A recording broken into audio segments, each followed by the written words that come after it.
importante para o culto, mas ela não pode exercer função de liderança.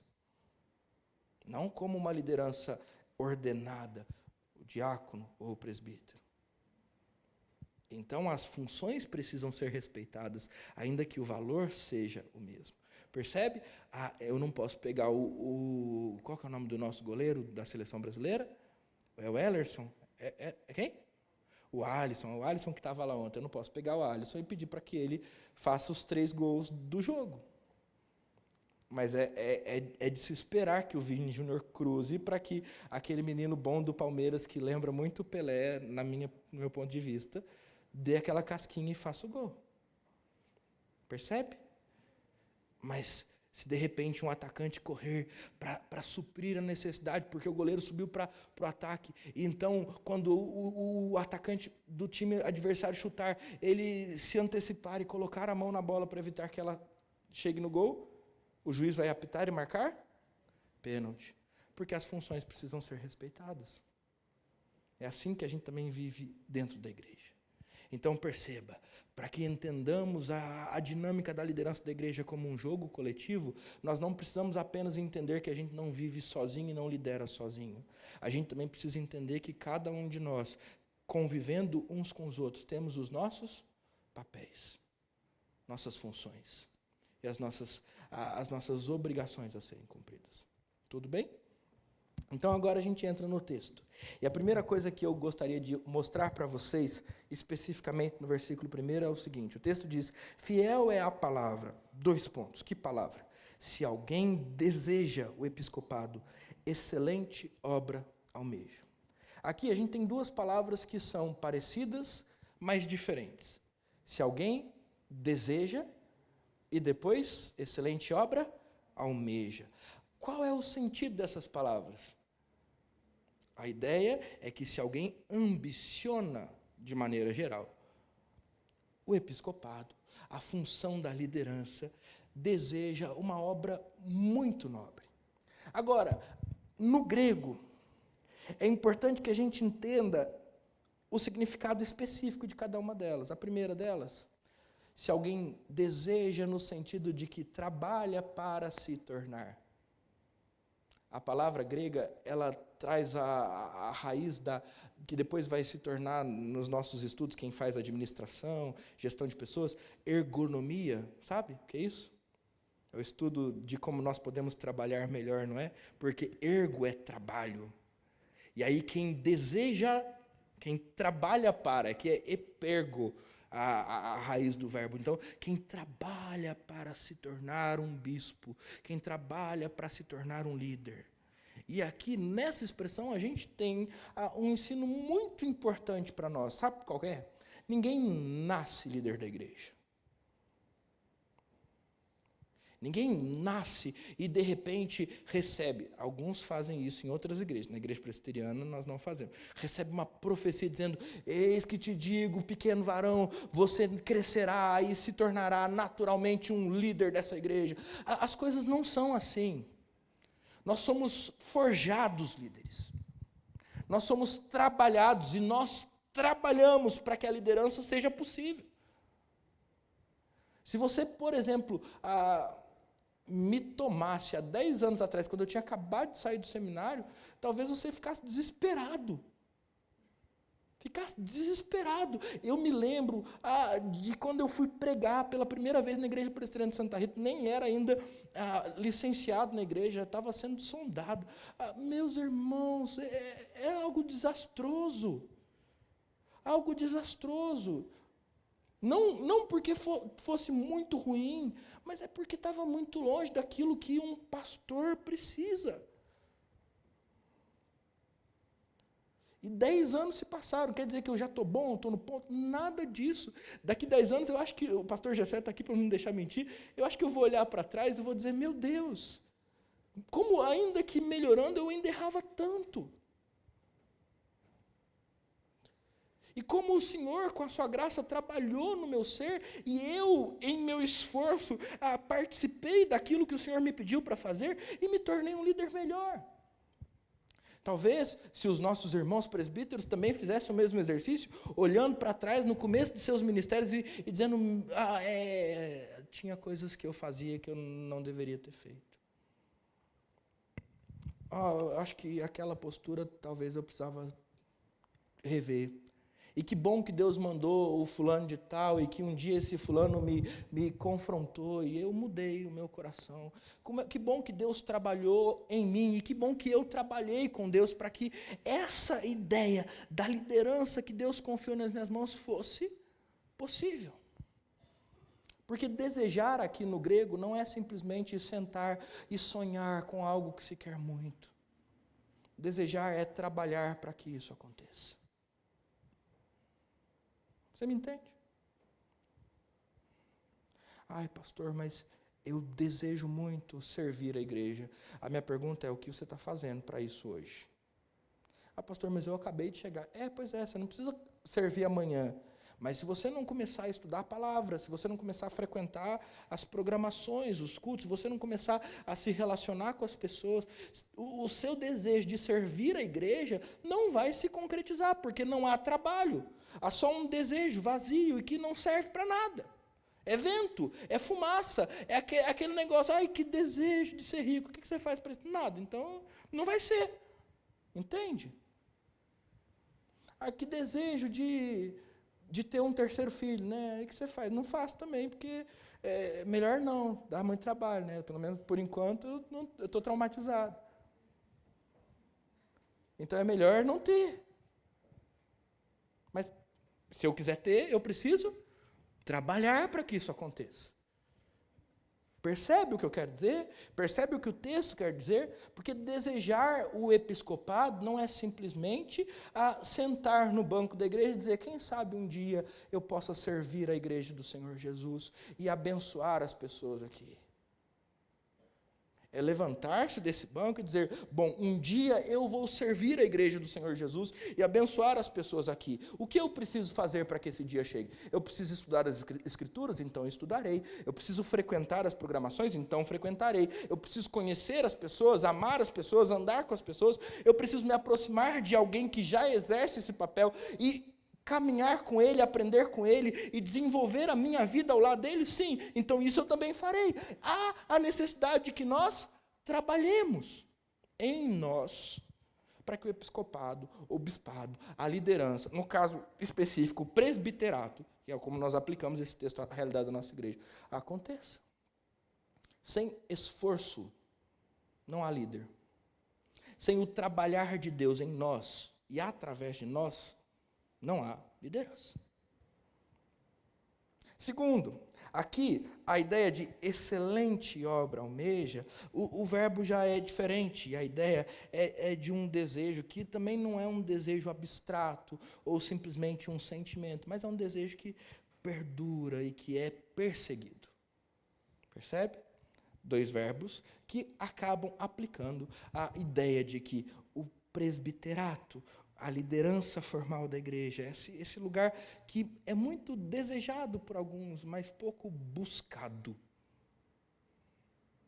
com intencionalidade. É algo nobre. E quem o deseja de verdade, deseja algo muito importante. Agora, talvez Paulo tenha colocado essa expressão aqui de maneira intencional. Por quê, pastor? Porque na igreja de Éfeso, para quem Timóteo está sendo enviado, há vários falsos mestres. Há pessoas que desejam muito influenciar a igreja sem trabalhar. Influenciar a igreja sem conhecer a palavra. Influenciar a igreja sem desejar ardentemente a glória de Cristo. Querem a sua própria glória. Querem o seu próprio nome sendo levantado como um líder de influência. Querem ver os seus rostos e as suas ideias sendo estampadas em cada programação, em cada fala, em cada parede, em cada memória da igreja. Não querem que Jesus seja glorificado e não trabalham para isso. Trabalham apenas para que a igreja de Éfeso seja confundida com um falso evangelho que enche-lhes de glória. E talvez é por isso que Paulo tenha colocado na introdução essas falas. Porque, perceba, nós podemos desejar o presbiterato, E aí, se você não sabe, na Igreja Presbiteriana do Brasil, o pastor é presbítero, com todo o conselho. Nós podemos desejar o lugar do púlpito, nós podemos desejar o lugar em que as decisões da igreja são tomadas por motivos que não glorificam a Deus. Então, nós não estamos desejando o presbiterato. E não é uma excelente obra que nós estamos almejando. As coisas precisam ser colocadas no seu devido lugar. E antes de perguntarmos se nós queremos de fato trabalhar para que esse exercício da liderança seja construído em nós, nós precisamos nos perguntar: por que é que eu quero exercer liderança? Por que eu quero ser pastor? Por que eu quero pregar? Por que é que eu quero estar no conselho? Por que é que eu quero, de alguma maneira, servir a igreja? Por que eu quero assumir aquele lugar? Por que eu quero ser eleito aqui? Ou por que eu quero ser eleito lá? Será que eu quero tudo isso para que alguém chegue e diga: olha como você é bonzinho, olha como você fala bem, olha, que não sei por que a gente esperou tanto tempo para ter você aqui. Porque você chegou para salvar as coisas e mudar as coisas. Ou eu quero que tudo isso aconteça para que a glória de Cristo seja vista em minha vida. Porque se eu quero exercer a liderança sobre a igreja, para que a glória de Cristo seja vista na minha vida e através da minha vida, então eu almejo uma obra excelente. Agora, se, por outro lado, o motivo é qualquer um desses outros que eu citei, ou qualquer outro que possa haver no coração de um homem, então eu preciso reconsiderar o meu desejo. Eu preciso reconsiderar o meu desejo. Agora, lembre-se, eu disse, um presbítero não pode entrar em campo sozinho. O pastor não pode chegar na frente da igreja e dizer: olha, deixa que eu faço. Eu vou tocar no louvor, eu vou receber os irmãos, eu vou pregar, eu também vou interceder, eu vou servir as irmãs e as crianças e os adolescentes e os jovens. O pastor não pode, como presbítero não pode, achar que eles sozinhos dão conta de todas as coisas. Da mesma maneira que eu não poderia dizer: olha, Deus me chamou e eu estou aqui porque eu tenho um chamado. Porque o texto nos ensina uma coisa diferente. Primeiro, o texto nos ensina, sim, que o chamado pastoral que os presbíteros, pastor e presbíteros recebem, é algo que nós desejamos, ou seja, é algo que nós buscamos, é algo que nós trabalhamos para construir. O pastor, ele não é apenas vocacionado por Deus no sentido de ser chamado, o presbítero não é apenas vocacionado por Deus no sentido de ser chamado, mas em sendo chamado, ele é alguém que persegue essa vocação, ele é alguém que caminha nos trilhos daquilo que lhe foi proposto. Ele é alguém que vai e se dedica ao estudo da palavra, ao conhecimento da palavra. Ele é alguém que vai e, em tendo sido chamado por Deus, responde desejando, ok? Mas existe uma terceira parte. Deus chama, o pastor e os presbíteros, que eu estou dizendo, são a mesma coisa, são presbíteros juntos, respondem, e a igreja reconhece. É por isso que depois de haver dito que aqueles que desejam o episcopado, desejam obra excelente, Paulo começa a dizer para Timóteo algumas coisas que são necessárias notar nesses homens. Porque há 3 partes na vocação de um presbítero e de um pastor. A parte de Deus, a parte dele mesmo e a parte da igreja. E qual é a parte da igreja? A parte da igreja é olhar para esses homens e reconhecer neles o caráter de Cristo. É olhar para esses homens e reconhecer neles o desejo sincero de glorificar a Cristo, o amor pela igreja, o desejo de zelar pelo cumprimento da vontade de Deus revelada nas Escrituras aqui nesse lugar. Então perceba, quando nós estamos falando da relação da igreja com o conselho, da relação do conselho com a igreja, da relação de Deus com a igreja, da relação da igreja com Deus, nós não estamos falando de uma relação onde nós estamos num campo de futebol jogando sozinho. Nós estamos falando de uma relação onde todos nós estamos no mesmo time, prontos para o jogo. E quando todos estamos no mesmo time, prontos para o jogo, quando o time perde, quem perde? Todo mundo. E quando o time ganha? Foi o conselho que colocou a pessoa certa no lugar. Não. mas foi o pastor que fez tudo. Não. Mas fomos nós os membros. Também não. Existe uma relação de interdependência. E da mesma maneira que um time só joga se todo mundo jogar, uma igreja só é igreja. E só tem uma liderança saudável se os presbíteros ouvirem o chamado, responderem ao chamado, enquanto a igreja reconhecer o chamado e respeitar o chamado. Agora, de quem a igreja respeita o chamado? Dos homens que demonstram, dão sinais bíblicos de que desejam a glória de Cristo e o bem da igreja. Quais sinais são esses? Eu vou ler ponto a ponto para que você entenda. A partir do verso 2. É necessário, pois, que o bispo seja irrepreensível, esposo de uma só mulher, moderado, sensato, modesto e hospitaleiro. Ele está falando de características morais. Há de se pressupor que um líder respeitado na igreja tenha uma moral que reflita o caráter de Cristo. Ele é perfeito? Não. Mas existem coisas que são inegociáveis. A glória de Cristo é inegociável. E a glória de Cristo refletida, nos líderes da igreja é inegociável. Então, à medida em que os presbíteros da igreja, pastor e presbíteros com ele, lutam para manter em suas vidas o caráter de Cristo, sendo irrepreensíveis, homens de família, moderados, sensatos, modestos, hospitaleiros, aqueles que são amorosos, têm uma vida simples, têm uma vida familiar abençoada. À medida em que esses presbíteros buscam viver assim, a igreja precisa respeitá-los.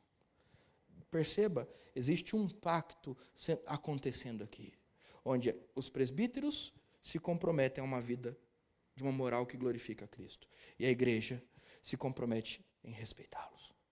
Mas não só isso, não apenas uma vida que glorifica a Cristo na sua moral, mas uma vida que glorifica a Cristo no ensino. Eles precisam ser aptos para ensinar. E perceba, nem todo presbítero faz curso de teologia, não é verdade? Na igreja presbiteriana o que faz é o pastor. Os outros não fazem, mas ainda assim eles precisam estar aptos para ensinar. Com a mesma profundidade teológica que o pastor? De maneira nenhuma. Mas aptos para ensinar, conhecedores da palavra, precisam manejar bem a palavra, conhecer aquilo que Deus nos deu como a regra de fé e prática. Por quê, pastor? Porque eu não sei se você sabe, mas nós não vivemos uma democracia aqui na igreja. Os presbíteros, eles não são representantes do povo de Deus para a igreja. Nós não elegemos aqueles que têm a ideia mais parecida com a nossa. Se você elege assim, está elegendo errado. Nós, quando nos reunimos em assembleia para eleger os presbíteros, nós elegemos aqueles que amam a palavra, respeitam a palavra, honram a palavra e vivem a palavra, porque os presbíteros, eles são representantes da palavra de Deus para o povo. É de cima para baixo, não de baixo para cima. Nós não estamos escolhendo alguns que nos representem diante de Deus. Nós não somos sacerdotais. Nós estamos escolhendo alguns que administrem a palavra a nós. É por isso que eles precisam ser aptos a ensinar. E aqui, de novo, há um compromisso sendo estabelecido. Enquanto os presbíteros se dedicam ao conhecimento da palavra, a igreja se compromete em respeitá-los, honrá-los, porque é um jogo coletivo. Continua, não apenas de uma moral que glorifica Cristo e apto para ensinar, mas de um equilíbrio, de um domínio importantíssimo. Olha só, não dado ao vinho, nem violento, porém cordial, inimigo de conflitos e não avarento. Criança, sabe o que é ser avarento? Gostar muito do dinheiro. Muito do dinheiro. Avarento. O que ele está ensinando? Ele está ensinando que o presbítero, ele precisa ter uma vida equilibrada, ele não pode ser briguento, ele não pode ser beberrão, ele não pode ser gastão. Ele precisa ser um exemplo de equilíbrio para a igreja. E enquanto os presbíteros lutam para preservar a paz na igreja, tendo em si esse equilíbrio, a igreja precisa respeitá-los. Mas o texto continua, e não é apenas uma moral, uma função específica, um domínio próprio, mas dentro de suas próprias casas, há uma característica muito importante que esses presbíteros precisam carregar, que governe bem a própria casa, criando os filhos sob disciplina, mas com todo respeito. Aqui tem equilíbrio de novo, né? Você precisa cuidar dos filhos, respeitando-os e respeitando a sua casa. Mas o texto continua, e não apenas isso, mas ele diz mais um pouco a respeito dos bispos, dos presbíteros. Pois, ainda diz o versículo 5, né? Se alguém não sabe governar a própria casa, como cuidará da igreja de Deus? Agora o verso 6, que o bispo não seja recém-convertido, para não acontecer que fique cheio de orgulho e incorra na condenação do diabo. Não dá para ser neófito, não dá para ter acabado de se converter e entrar para a liderança da igreja. Por quê, pastor? Porque essas pessoas que acabaram de se converter e costumam entrar na liderança da igreja com pouca maturidade, elas são tomadas por um orgulho que parte da falta de compreensão plena do Evangelho do Senhor Jesus. Há necessidade de uma maturidade espiritual que nos proteja e proteja a igreja do exercício da nossa função. Porque perceba, o bispo, o episcopo, o presbítero, o pastor, eles estão numa posição de tomada de decisão de tanta autoridade que, se o coração deles não for tomado pelo Evangelho, eles vão usar essa posição em benefício próprio. É por isso que, espiritualmente, o presbítero precisa estar maduro. Ele precisa estar com o coração no lugar certo. Ele não pode ser tomado pelo orgulho do presbiterato ou pelo orgulho de ter sido reconhecido pela igreja como uma boa pessoa. Ele precisa colocar-se no seu lugar e entender que quem o chamou foi Deus. Ele trabalhou para que isso acontecesse, a igreja reconheceu e agora ele é um instrumento da graça. Ponto final. E quando a igreja reconhece isso num presbítero, ela o respeita. Por fim, o texto ainda diz que esse mesmo homem também precisa ter bom testemunho dos de fora. E aqui ele faz referência àqueles que não estão na igreja. Aqueles que conhecem esses homens fora do convívio dos santos e testificam de que eles dão bom testemunho. O texto diz ainda, a fim de não cair em desonra e no laço do diabo. Porque imagine só um presbítero.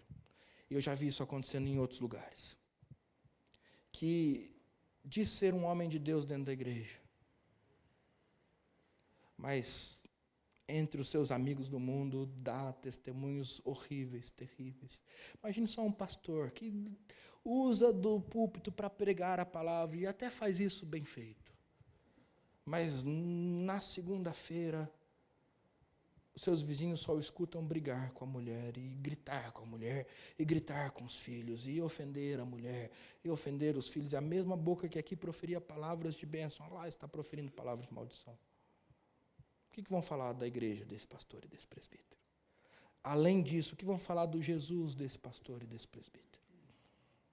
É por isso que é preciso que ele dê bom testemunho para os de fora, para que a igreja não caia em desonra e nem no laço do diabo. Então, aqui a gente já leu o texto todo e você já entendeu aqueles que são presbíteros comigo aqui na igreja, aqueles que são presbíteros em disponibilidade aqui na igreja, já entenderam o peso que está sobre nós, não é verdade?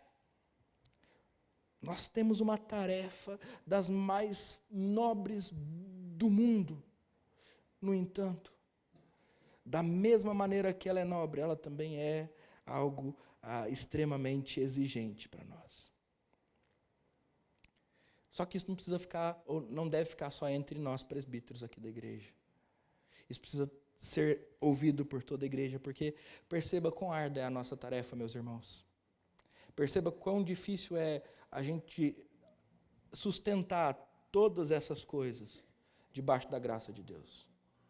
Não é verdade? Talvez alguns de vocês estejam dizendo assim, eu até no começo do sermão pensei em dizer, talvez um dia eu sirva para presbítero. E até trabalhar para isso, mas depois de ler todas essas exigências, eu desisti no meio do caminho. Não é verdade? E por que é importante que a igreja perceba isso? Porque é importante que a igreja entenda que sem a oração de vocês pelos presbíteros, nós não somos nada. Sem a intercessão de vocês pela liderança de vocês, nós não temos nada. Porque a verdade é que seu Eurico, a Cássio, seu Leonel, seu Celso, o André está nos vendo, aqui temos o Eduardo, o Alexandre, o Dioclésio, o pastor Gessé, o Tchê, tem mais algum presbítero que eu estou me esquecendo aqui? Acredito que não, o seu Luiz não está aqui hoje, né? O seu Luiz não está aqui hoje. A verdade é que, meus irmãos, nós não conseguimos por nós mesmos cumprir essa lista, não é verdade? Nós muitas vezes, eu falei, quando eu comecei meu ministério, talvez eu tivesse hoje começado de uma maneira diferente, com a cabeça que eu tenho. Nós falhamos, nós pecamos, nós muitas vezes nos omitimos com a nossa família, com aqueles que nós mais amamos. Nós não somos aqueles que conseguem cumprir isso ao pé da letra, mas ainda assim nós somos aqueles que precisam. Há sobre nós uma responsabilidade muito grande. Há sobre nós algo que é precioso demais e que nós precisamos nos atentar a isso. Em exercício ou em disponibilidade, não importa. Uma vez presbíteros, sempre presbíteros. E se isso é verdade para nós, nós precisamos entender a nossa responsabilidade. Ainda que sozinhos nós não consigamos cumpri-las. Isso é fato. Agora, meu irmão, minha irmã, nós não conseguimos entrar no campo sozinhos e dizer, deixa com a gente.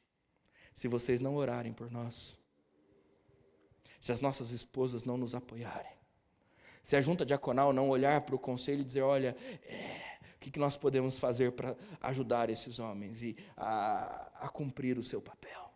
Se a SAF não olhar para nós e dizer, como é que nós podemos organizar uma reunião de oração para que a liderança da igreja se mantenha fiel?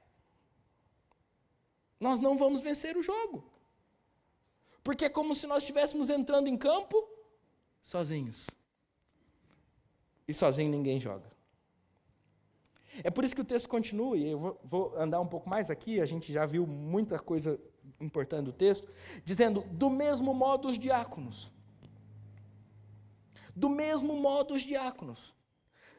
E aí ele continua, primeiro os diáconos devem ter domínio próprio. Versículo 9, versículo 8, é necessário que sejam respeitáveis de uma só palavra, não inclinados a muito vinho, não gananciosos.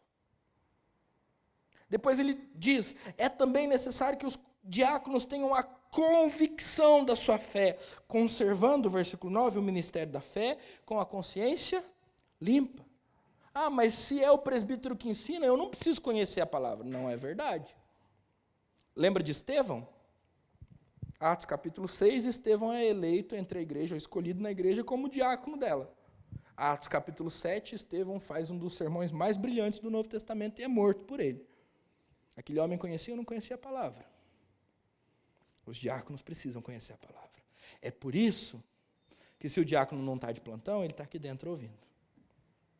É por isso que quando o diácono está de plantão, ele pode assistir o culto depois que está transmitido pela internet. É por isso que é importante que os diáconos entendam que há necessidade deles se alimentarem também, e não apenas servirem e saírem por aí apagando os incêndios que acontecem todo domingo. É importante que eles sirvam, mas é importante que eles sentem, aprendam, mantenham a fé e a boa consciência. O texto também diz, em terceiro lugar, os diáconos devem ser examinados e aprovados. O versículo 10, também devem ser primeiramente experimentados, e caso se mostrem irrepreensíveis, que exerçam o diaconato. Da mesma maneira como a igreja olha para os presbíteros e os aprova, a igreja deve olhar para os diáconos e aprová-los. Não é um exercício isolado, solitário. Não se joga no diaconato sozinho. Continua e diz que os diáconos também devem ter uma vida familiar irrepreensível, versículo de número 10. 10? Não, 12. O diácono seja marido de uma só mulher e governe bem os filhos e a própria casa. Perceba, e aqui eu vou repetir, sobre os diáconos está uma responsabilidade tão especial quanto a dos presbíteros. E os diáconos não conseguem cumpri-la plenamente sozinhos. É por isso que nós, como igreja, precisamos entrar em campo com eles, orar por eles, apoiá-los, suportá-los, da mesma maneira que eu disse que nós precisamos fazer com os presbíteros. E se os diáconos cumprem à risca esse texto, debaixo da graça de Deus, qual é a função da igreja? Respeitá-los na sua autoridade. Você entende isso? Pastor, por que o senhor está falando tudo isso? Porque nós estamos no ano em que nós estamos conversando sobre a liderança, sobre aquilo que Deus está fazendo em nós e a necessidade de Deus levantar dentre nós líderes que o amem acima de todas as coisas e que exerçam seu papel para a glória de Cristo. Agora, o que eu quero mostrar para você nessa noite é que não existe líder saudável sem uma igreja que interceda por eles, que não existe um líder saudável sem uma igreja que os respeite, que não existe líder saudável sem uma igreja que, entendendo a dificuldade ou a complexidade, melhor dizendo, das suas funções, esteja ao lado dos seus líderes, intercedendo, orando e acompanhando-os constantemente. Não dá para entrar em campo sozinho. É por isso que nós estamos falando, porque sim, os presbíteros e os diáconos precisam entender a importância de suas vocações. Mas sim, a igreja precisa entender a importância da sua função no exercício do diaconato e do presbiterato. E aí você vai me dizer, mas pastor, e as mulheres? O texto diz, do mesmo modo, versículo 11, as mulheres. E aqui, só um parêntese, quem defende a ordenação feminina vai dizer que Paulo está dizendo que as mulheres estão incluídas entre os diáconos. Se fosse assim, ele não precisava dizer do mesmo modo de novo. Né? Textualmente, a gente tem uma marcação. Ele fala, olha, os presbíteros, ou os bispos. Depois ele diz, do mesmo modo, os diáconos. Agora ele vai dizer, do mesmo modo, as mulheres. Porque lembra que na semana passada eu disse, não é que Paulo não quer que as mulheres exerçam funções na igreja. Não é que Paulo não quer que as mulheres não participem do culto. É que lá em Éfeso, as mulheres estavam falando e questionando o ensino dos apóstolos, ou o ensino de Timóteo, enquanto Timóteo ensinava, porque elas estavam sendo influenciadas por falsos profetas.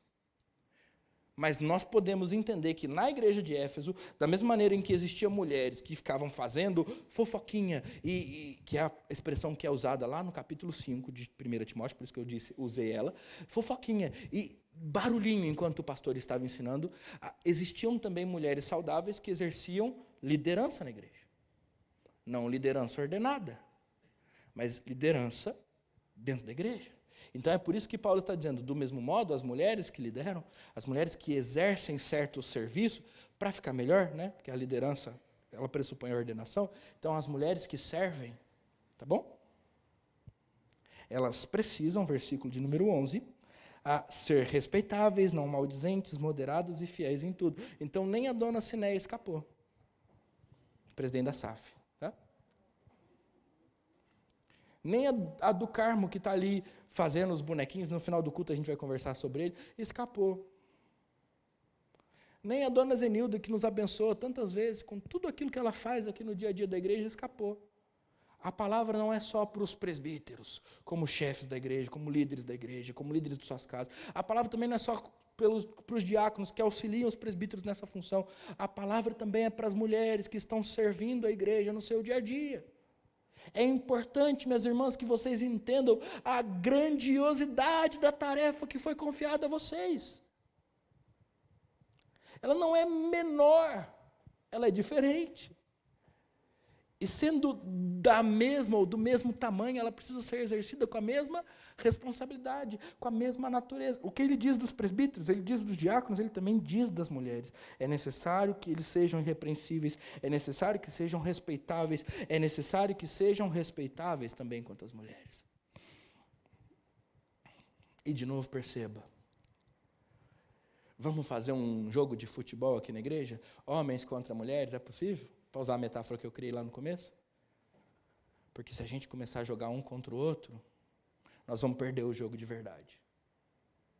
Vamos fazer um outro jogo de futebol aqui, presbíteros contra diáconos, é possível? Vamos fazer um terceiro, a liderança contra a rapa. É possível? Não é. Sabe por quê? Porque a gente está todo mundo do mesmo lado do campo. Enquanto uns assumem a linha de frente, tomando decisões baseadas na palavra, com uma vida que glorifica a Cristo Jesus, outros estão lá na defesa, de joelhos dobrados, intercedendo por esses homens.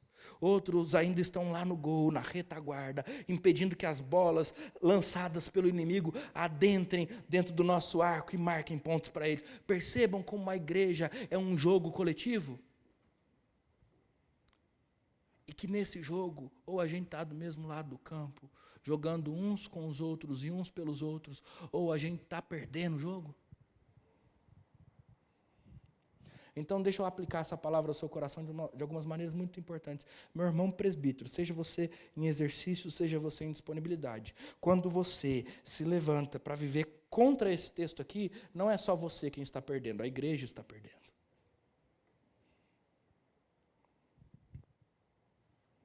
E eu não sei se você quer isso.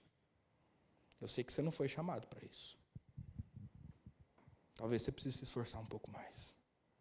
E talvez você precise trabalhar em você para que Cristo seja glorificado na sua vida. Meu irmão diácono, quando você, da mesma maneira, não cumpre aquilo que o texto bíblico exige de você, não é só você e sua família que perdem, a igreja perde. Os irmãos perdem. O reino perde.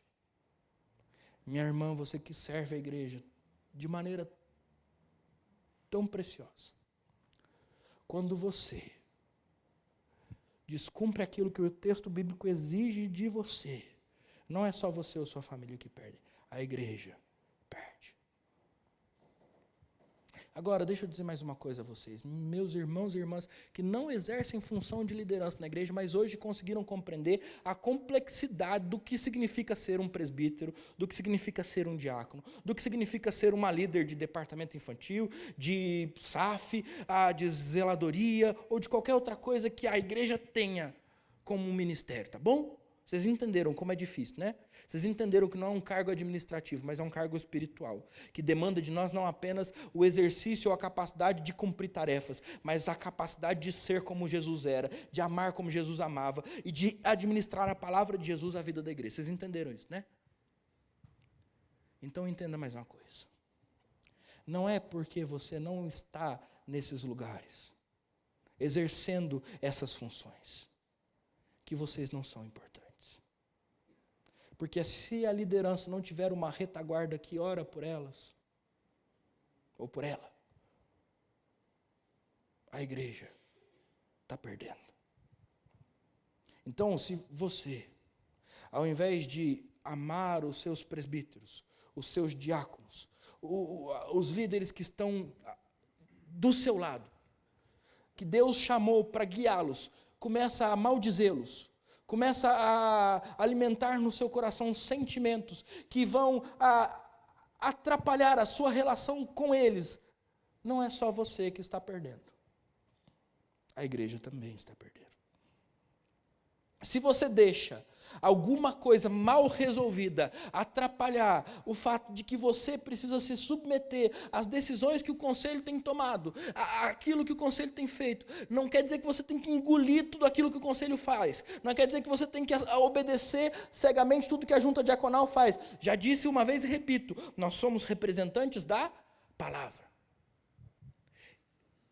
Mas se existe alguma coisa no seu coração que tem te impedido de seguir aquilo que o conselho, aquilo que a junta diaconal, aquilo que a liderança do departamento que você serve tem definido como linha para seguirmos, e você não está disposto a resolver, e você não está disposto a tratar isso no seu coração, mas você usa isso como uma desculpa para se acomodar, para se, de alguma maneira, diminuir no seu trabalho, na sua frequência na igreja, para fazer com que isso seja mais um argumento, para que a sua fé, aos poucos, vá esfriando. Porque é isso que acontece. Não é só você quem está perdendo. A igreja também está perdendo. Sabe por quê? Porque nós estamos todos num único time. E se, estando num único time, o ataque começa a brigar com a defesa, o time inimigo vem, pega a bola, passa por todos nós e faz o gol. E a gente estava onde? Distraído. Porque eu não concordava com a posição do atacante, e o atacante não concordava com a posição do meio-campo, e o meio-campo não concordava com a posição do goleiro. O inimigo pegou a bola, driblou todo mundo, fez o gol. Perdemos a partida? Não perdemos, porque a partida quem vai ganhar para a gente é Jesus. Em algum momento ele entra em campo, manda esse inimigo para o escanteio e faz os gols que a gente precisa.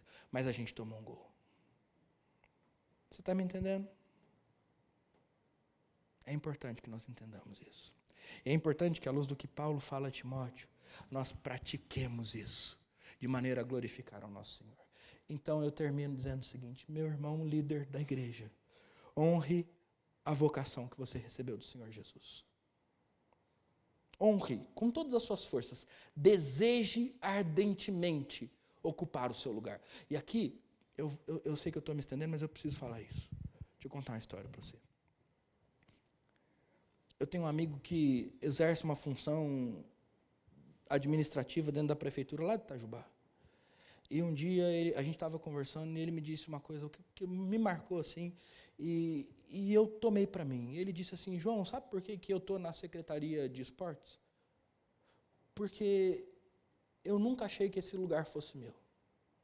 Eu nunca achei que esse lugar me pertencesse. E todo dia eu acordo e vou trabalhar sabendo que se um dia eu deixar de fazer isso, eu perco esse lugar. Eu falei assim, o lugar é diferente, mas parece que com o ministério pastoral também funciona assim. Com o presbiterato também funciona assim. Com o diaconato também funciona assim. Com as funções de liderança da igreja também funciona assim. Esse lugar em que nós estamos hoje, meus irmãos, não nos pertencem. Eles não são cativos. Nós não pagamos por ele. E a partir do momento em que nós acharmos, por um breve tempo, que nós já estamos e podemos nos acomodar, porque já estamos agora há tanto tempo servindo a igreja, que dá para descansar e parar, esse lugar já não é mais nosso. Porque a Bíblia nos convida a desejar ardentemente. E não é desejar até chegar lá, é continuar desejando, mesmo quando nós já chegamos. É continuar trabalhando, mesmo quando aquilo já é uma realidade para nós. Não, já me elegi. Agora eu só preciso trabalhar daqui a pouco, quando tiver eleição. Não, é isso que funciona. Em nome de Jesus. Nós precisamos trabalhar porque nós não trabalhamos para nos eleger. Nós trabalhamos para que Cristo seja glorificado. Então, meu irmão, líder comigo, vamos trabalhar, desejando ardentemente a vocação que Deus nos deu. Vamos trabalhar. É isso que Deus deseja. Meu irmão, você que serve. Vamos trabalhar agora, meu irmão, você que tem sido servido. Deixa eu te fazer um convite, vamos trabalhar juntos. Vamos interceder. Vamos ajudar. Se você está vendo um líder ou outro ali, apurado, perdido, precisando de alguma coisa, chega do lado dele e pergunta: como é que eu posso te ajudar? Evite palavras ásperas. Evite críticas. Ofereça ajuda. Antes de conhecer o que está acontecendo, pergunte por que está acontecendo. Antes de julgar o que está acontecendo, pergunte por que será que está acontecendo isso. Será que isso está acontecendo mesmo? Ou eu estou olhando de fora e estou enganado? É necessário, meus irmãos, que nós andemos juntos. E agora eu terminei dizendo: o nosso jogo está só começando. Nós ainda temos muitos minutos da partida para jogar. E a decisão que nós temos que tomar hoje é se a liderança e a igreja jogam juntos ou se nós estamos separados. Não dá para jogar sozinho. O evangelho é um jogo coletivo. E Deus é glorificado quando juntos entramos em campo, vestindo a camisa da glória de Cristo. Amém? Depois eu quero saber, crianças, que jogo que vocês desenharam no papel de vocês. Tá bom? Vamos orar? Senhor, nós te bendizemos. O Senhor é bondoso para conosco. O Senhor é maravilhoso. E nós queremos, Deus, responder a esse convite que o Senhor nos faz. Nós queremos, Pai, em nome de Jesus, nos colocar em campo para jogarmos em favor do Evangelho. Queremos Deus como uma única igreja, um único povo, servindo um único Deus, nos unirmos diante de Ti, Deus, para que juntos possamos, líderes e liderados, honrar e glorificar o Seu nome. Pai, nós nesse momento queremos orar pelos presbíteros da Sua igreja, pelas suas famílias, Pai. Nós queremos interceder, Pai, por cada uma das dificuldades que eles vêm enfrentando. Nós oramos aqui pelo André, que está internado no hospital com uma pedra no rim. Pai, em nome de Jesus, visita o André. Ô Pai, e em nome de Jesus, visita cada presbítero, cada família de presbítero, nas necessidades que às vezes nós nem conhecemos, mas eles têm. E Pai, sustenta-os, em nome de Jesus. Abençoe-os com a sua presença, deles, do Teu Espírito Santo. Coloque no coração deles, Pai, um desejo ardente pela vocação que o Senhor os fez. Do mesmo modo, Deus, nós queremos orar pelos nossos diáconos. Queremos orar pelas suas famílias, queremos orar pela sua vida espiritual, queremos orar pelo seu testemunho, Pai, queremos pedir, em nome de Jesus, abençoe os nossos diáconos. Eles são tão carentes da graça de Deus como qualquer um de nós, eles são necessitados do seu poder, e nós estamos todos juntos no mesmo time, Deus, e obrigado, porque o Senhor nos usa para abençoá-los, da mesma maneira que o Senhor nos usa para abençoar os presbíteros. Pai, nós queremos orar pelas mulheres que lideram, que servem dentro da nossa igreja. Aquelas que exercem ministérios, que prestam serviços, que estão à frente de departamentos, de sociedades. Pai, em nome de Jesus, abençoe cada uma delas com Teu Espírito Santo, com poder. Deus, dê a elas da Sua graça. Elas precisam da Sua graça, Pai. E Pai, em nome de Jesus, abençoe suas famílias, os seus maridos, os seus filhos. Pai, dê a elas paz, sabedoria, para que elas possam exercer os seus ministérios de acordo com a sua vontade. E agora, Pai, nós também queremos orar pela igreja. Derrame o seu Espírito sobre a igreja. Esse mesmo Espírito que está sobre a liderança, capacitando-os a agir, Deus, que Ele também encha o coração da sua igreja, que sua igreja possa recebê-lo na sua plenitude, para que, Pai, a sua igreja se torne uma igreja intercessora, que ora e honra os seus líderes, orando por eles, né? Que essa igreja se torne uma igreja abençoadora, que cuida daqueles que cuidam dela, que sabem, Deus, o valor de terem presbíteros, diáconos, líderes, que honram a sua palavra e então honram esses homens. Pai, nos ensine a fazer isso. Nos ensine, Deus, a nos submetermos à sua palavra, e submetendo-nos à sua palavra, submetermos-nos também, Deus, a esses homens que o Senhor escolheu para administrá-la sobre nós. Pai, obrigado. E aqui eu termino. Obrigado porque nesse jogo no qual nós estamos, nós podemos ter a certeza de que nós venceremos em Cristo Jesus. Nos perdoe porque as nossas divisões, as nossas picuinhas, as nossas brigas tão pequenas, muitas vezes fazem com que nós tomemos um gol atrás de outro, e tomemos um gol atrás de outro, e soframos perdas que não deveriam ser sofridas. Nos perdoe por isso, essa é a nossa falha. Mas diante das nossas falhas nós te bendizemos, porque em Cristo Jesus nós já vencemos essa partida. Em Cristo Jesus nós já vencemos o campeonato. Em Cristo Jesus, nós somos mais que vencedores, a sua igreja permanece, a sua liderança será sustentada, o seu povo será preservado. Obrigado por isso.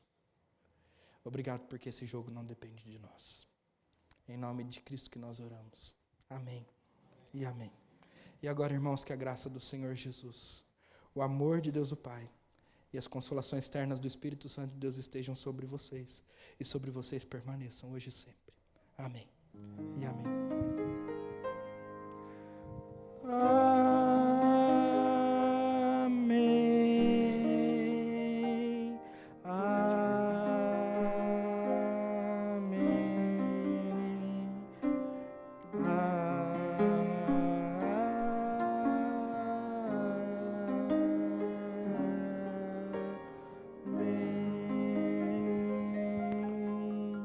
Amém. Amém. Muito bem, irmãos, eu tenho que saudar os visitantes e tenho apenas um aviso para dar a vocês, tá bom? Primeiro, não é a primeira vez, mas ela está aqui com a gente depois de muito tempo, então nós precisamos agradecer a visita e dizer que nós estamos muito felizes e desejamos que a senhora volte a congregar conosco. A dona Beth, dona Elizabeth Valim, a filha da dona Neuza, está ali, inclusive pede orações pela dona Neuza, né? Então depois a gente vai visitá-la, mas vamos orar pela dona Neuza e orar pela vida da dona Elizabeth. Dona Beth, seja muito bem-vinda. Que Deus abençoe a senhora. Também a Rosângela, que é a mãe da Milena. Deus abençoe a senhora, dona Rosângela. Seja muito bem-vinda. A Milena já tem vindo com o Marcos. Deus abençoe vocês. Muito bom ter vocês aqui com a gente.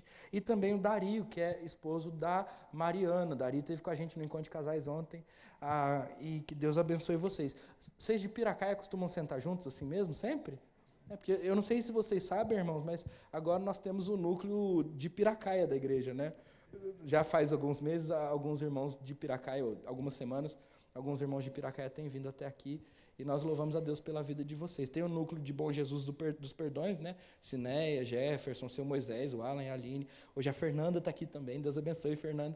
E tem o núcleo de Piracaia agora também, olha que bênção. Deus tem nos abençoado e nossa igreja tem alcançado cidades além de Atibaia, né? Isso é muito bom. Deus abençoe vocês. Irmãos, o aviso é simples e rápido. A do Carmo está com uma demanda familiar, né? Nós precisamos orar pela irmã da do Carmo. Com isso, aqueles bonecos que ela vinha fazendo aqui na igreja todos os dias, nós precisaremos mudar a logística deles, né? Então, amanhã a igreja vai ser detetizada, perdão. E então a do Carmo não estará aqui, mas na terça-feira ela passará o dia aqui, e aí ela vai preparar alguns kits para que nós possamos fazer todo o trabalho nas nossas casas. A irmã do Carmo está num processo de diagnóstico de um tumor que apareceu no apêndice. Ela vai acompanhá-la lá em Bragança Paulista. Eu estou dizendo isso para que você ore pela do Carmo. Qual que é o nome dela, do Carmo? Pela Ana, irmã da do Carmo. E aí nós vamos abençoá-la e orar por ela e também continuar esse trabalho, que é um trabalho que está no coração da do Carmo, o desejo de abençoar as crianças do Sul, confeccionando bonequinhas para mandarmos para lá, né? Então, se você deseja ajudá-la, por favor, coloque-se à disposição, diga a ela que você vai pegar, e a gente pode ajudar também, do Carmo, na entrega, porque talvez nem todo mundo consiga vir na terça pegar, mas se você não conseguir, sinaliza isso para do Carmo. E aí a gente nomeia alguns irmãos para entregar, tá bom? Com a graça de Deus a gente vai chegar lá, né? Mas a do Carmo está fazendo o que é óbvio, né? Primeiros de casa, ela está cuidando dos dela. E a gente tem que orar por isso, tá bom? Não esqueça de orar pela do Carmo, a gente já falou da dona Neuza, lembre-se do Rafael, lembre-se da dona Isauri, que o marido dela, o seu Manuel, também está doente, lembre-se do André. Nossos irmãos têm enfrentado enfermidades e nós oramos por eles, para que a graça de Deus os cubra e os cure em nome de Jesus. Amém? Que Deus abençoe vocês, eu espero vocês à porta para cumprimentá-los.